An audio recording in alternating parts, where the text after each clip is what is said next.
السلام علیکم مچنا Ghulam Hassan teacher government U P S Chak Adoora education zone Mawar district Kupwara پیارے بچوں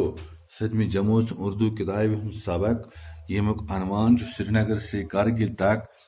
آج پران آج امیک صفحہ نمبر 69 پرن لداخ کی طرز زندگی ثقافت اور زبان کا نمونہ لداخ کے سفر کے دوران پہلی بار ہمیں یہاں ملتا ہے لداخ طرز زندگی ثقافت یعنی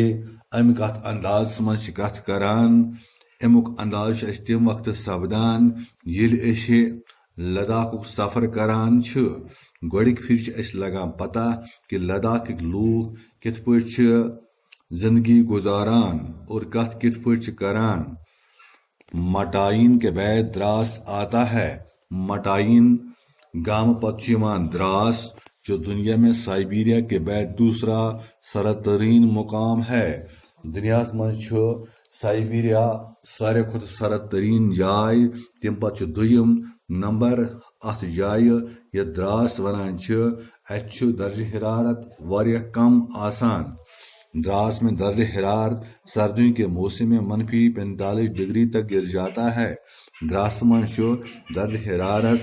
سردی ہندس موسمس مزن -45 ڈگری تان گران یعنی -45 ڈگری ٹیمپریچر وندس مز آسان دراس میں اگرچہ بہت کم بارش ہوتی ہے اگر بارش کم تہ پیوان لیکن یہ چھوٹا سا خطہ سرسبز و شاداب ہے لیکن یہ لکٹ زمین خطہ تم پتہ سرسبز و شاداب آسان یہاں پر جدید طرز کے متعدد فارم نظر آتے ہیں نئی طرزک متعدد فارم نظر گسان یہاں ایسے مکانات تعمیر ہوئے ہیں جو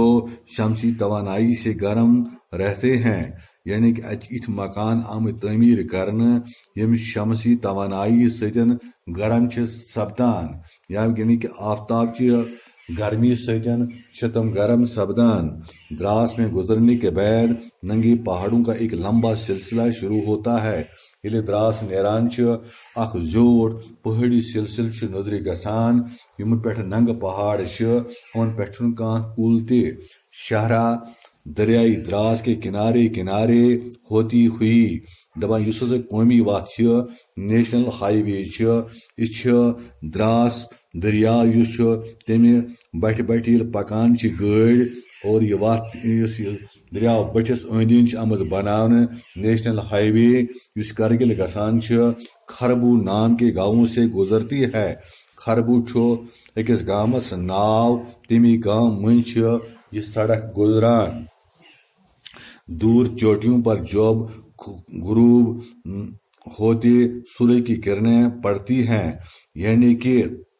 یم تھز چوٹی امن پہاڑن ہزن یل آفتاب لوسان آفتاب چی کرن یل ات پہ پیوان امن پہاڑن پہ تو ایسا لگتا ہے یھ باسان کہ جیسے سارے پہاڑوں پر سونے کی چادر چڑھائی گئی ہیں زن امن تمام پہاڑن پہ آسان سن چادر آمد بچھاون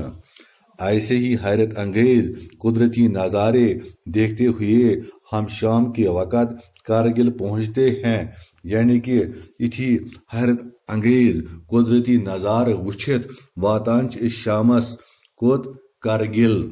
یس ات ضلع لداخک لیہ کے بعد کارگل لداخ کا سب سے زیادہ آباد اور بارونق قصبہ ہے دپان لیہ پتہ کارگل لداخک ساروی کھت زیادہ آباد تو بارونق قصبہ یہ قصبہ ننگے پہاڑوں اور تنگ پتھریلی وادیوں کے درمیان بہنے والے دریائے سرو کے کنارے پر آباد ہے دپان اس یہ قصبہ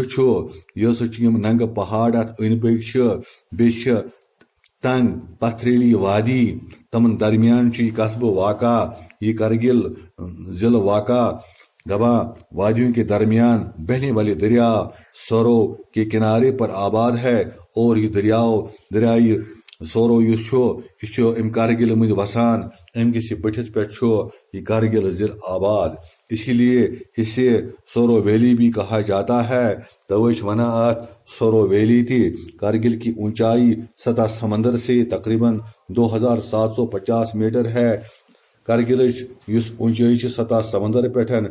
تقریباً 2750 میٹر۔ یہاں کی ناقابل کاشت زمین کو قابل کاشت بنایا گیا ہے۔ اس زمین سو ناقابل کاشت لیکن سرکار بنو سے قابل کاشت۔ کارگل کی آبادی کئی ہزار کے قریب ہے۔ آبادی سری نگر لیہ شاہراہ کارگل قصبہ کے بیچوں بیچ گزرتی ہے۔ اس سری نگر پیٹھن لیہ تان نیشنل ہائی وے قومی یعنی اس شاہراہ دپان سو کارگل مز گزران پتہ واتان لیہ۔ سری نگر سے لیہ جانے والی اور لیہ سے سری نگر آنے والی اکثر گاڑیاں رات کو کارگل میں ہی ٹھہرتی ہیں۔ یم گاڑی لیہ گسان سری نگر پیٹھن یا سری نگر پیٹھ لیہ تم گسان آسن گاڑی تمن پیوان لازمن راتس کارگلس من ٹھہرن تکیازِ زیوٹھ سفر، جس سے اس جگہ کی رونق میں اضافہ ہو جاتا ہے۔ یم کی وجہ کن کارگلس مز آسان کافی رش اور اس جائے امچ رونق تم اضافہ سپدان۔ سیاحوں اور دیگر مسافروں کی آمد کی وجہ سے یہاں کئی ہوٹل اور بازار وجود میں آ گئی ہیں۔ دپان سیاحن ہند رش بی باقی مسافر آسان تہد یون گھن تمہ وجہ کارگلس مز واریاہ ہوٹل بیس ات بازار یعنی بازر اس ات تمیک وجود آو توے تکیازِ یعنی کہ ات لوکن پیوان پرت کن چیز ضرورت۔ ات واریاہ بوڑ بازر، ات کافی رش آسان جس کا اچھا اثر یہاں کی معیشت پر بھی پڑا ہے۔ یمک اثر اتکس معیشت پہ پیوان یعنی کہ کارگل یم لوک بسان ات یم ہوٹل چلاوان دکان چلاوان آٹو ول گاڑی ول اور باقی یم کاروبار ول تہندس کاروبارس من اضافہ سپدان، تمن پونسہٕ ٹھیک بنان تکیازِ ات کارگلس من آسان سیاحن رش یون گژھن جاری سرسی ورہس۔ بچو آز پرو یوتی انشاءاللہ سس پرو ام برونٹ کن اس تہ پتم سبق پورو حاچی تت کن سوال لکھن اور تم سوال لکھو آز۔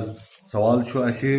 جاپان کے لوگوں نے حاچی کا مجسمہ کیوں بنوایا؟ یم جاپان لوک تمو کیاز بنو مجسمہ حاچی سن؟ جواب جاپان کے لوگوں کو حاچی کا کام بہت پسند آیا۔ حاچی اس رول کور 10 ورین کورن پنس ملکس انتظار، تس وفاداری کرن تس یا جاپان کن لوکن واریاہ پسند، توے بنو تمو تم سن مجسمہ اس مختلف جائن بازرن من تھوک، بڑن بڑن ہوٹلن نیبر کن تھوک، دفترن برونٹ کن تھوک، یا تمن واریاہ پسند یہ مجسم بنائی تمو واریاہ حاچی سن۔ کیونکہ حاچی نے جو وفاداری اپنے مالک کے ساتھ کی، اسی لیے جاپان کے لوگوں نے حاچی کا مجسمہ بنوایا۔ اور دویم سوال جاپانیوں کے گیتوں اور نظموں میں کس کا نام زندہ ہے؟ کسن ناو جاپان کن گیتن مزن تو نظمن مز زندہ حاچی سن ناو جاپانیوں کے گیتوں اور نظموں میں حاچی کا نام زندہ ہے۔ اور تریم سوال ہندوستان کے 5 مشہور لوگوں کے نام لکھیے جن کے نام ڈاک ٹکٹ جاری کیے گئے ہیں۔ ہندوستان کن 5 شخصیتن ہند ناو لکھو ہیں یہ ناوس پہ ڈاک ٹکٹ آمز جاری کرنا۔ بچو ات جواب ہندوستان کے 5 مشہور لوگوں کے نام یہ ہیں جن کے نام ڈاک ٹکٹ جاری کیے گئے ہیں۔ مہاتما گاندھی جواہر لال نہرو، سردار پٹیل، مولانا آزاد اور رفیع احمد کادوائی یم تم بجہ شخصیت یہندس ناوس پہ ڈاک ٹکٹ جاری آمز کرنا۔ باقی وسلام۔